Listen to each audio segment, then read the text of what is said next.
What do you think about the possibility of preventive detention? Do you think that it's legal?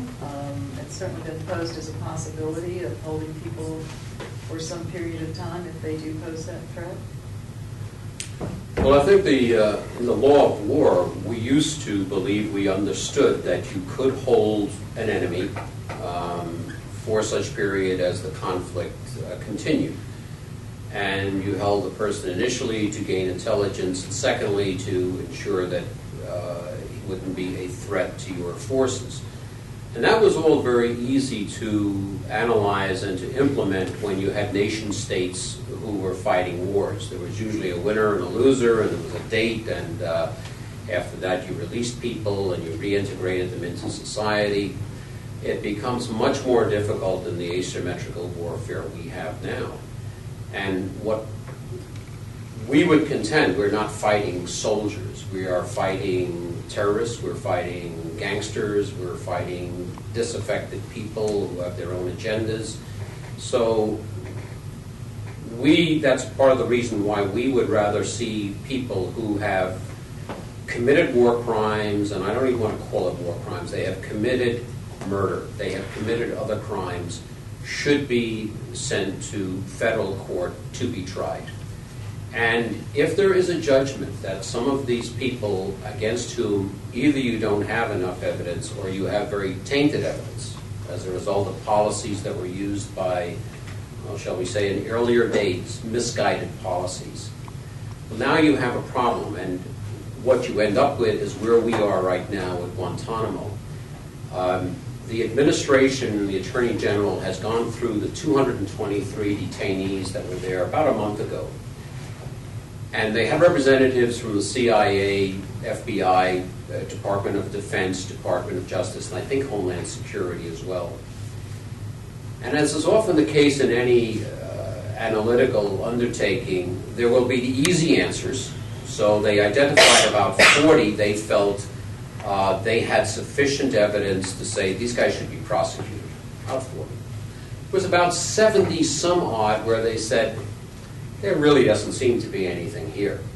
You are aware that some of the people we had in Guantanamo were turned over to us by other parties, including Afghan warlords, who in some cases got a $5,000 reward for this.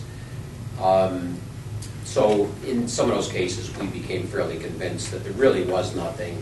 And in fact, some of them may be there because the fellow who was turned over perhaps had a nicer poppy field than the guy who turned them over. And there can be jealousies, there can be a lot of very human flaws in why people turn in neighbors. Now you have the much more difficult element, and that is where there was a lack of unanimous agreement among the parties who were looking at each one of these files. So you still had about 40-45% of the files left where there was not a unanimous decision. They're in the process of going back through each one of those files now. Previously, the information about these detainees had been scattered hither and yon. There was no centralized file on detainee X. We just had a lot of, well, let me just say there was no centralization. They first had to collate in an organized fashion the intelligence and the evidence that we had relating to each one of these detainees. That took a little bit of time. But I think they're going through the process correctly, the way it should have been initially done, starting back in 2002. You get to, let's say you get down to a point of close to zero, but you're still left with this group where you know you don't have enough evidence to try them, but you still feel they could be dangerous. This goes back to what General Soyster was saying, and which our retired Chief Army Psychiatrist, General Xenakis, will always point out. How do you predict, really, who is dangerous? We did a survey in this room. Many of you know each other. Who's dangerous? You know, when we let a guy out of our domestic prisons at the end of, let's say, a 20-year term, is he dangerous? How do you tell that? What we do know is the following, however. They've conducted a study, it's a continuing study, of the jihadist recruitment sites. So you got guys sitting in little rooms, and they track this stuff day in and day out, as they should. And they prepare their databases, drawing connections between the various organizations and the various people, so they know who's who. And the most common theme on the jihadist recruitment sites is Abu Ghraib and Guantanamo. There is a leverage factor there. If we get down to a last 30, 40 of the too difficult, we just can't get unanimous opinion on these guys. We have to figure out, are we better off not just releasing these guys, because by being there, they are serving as recruiting sergeants for our enemies. We can take these 30 or 40 guys. If 10% of them, 20% of them return to the battlefield, we can handle them. These are good guys, and they've trained good people. What we have got to get control of, though, is how do we fight an insurgency?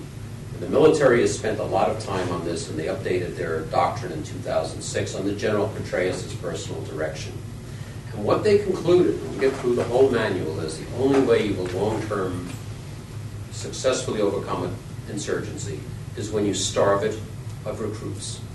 You don't get rid of that hardcore, and you got to deal with them the same old way. But you've got to find the reasons that disaffected young men join this organization that is fighting you, and correct those reasons.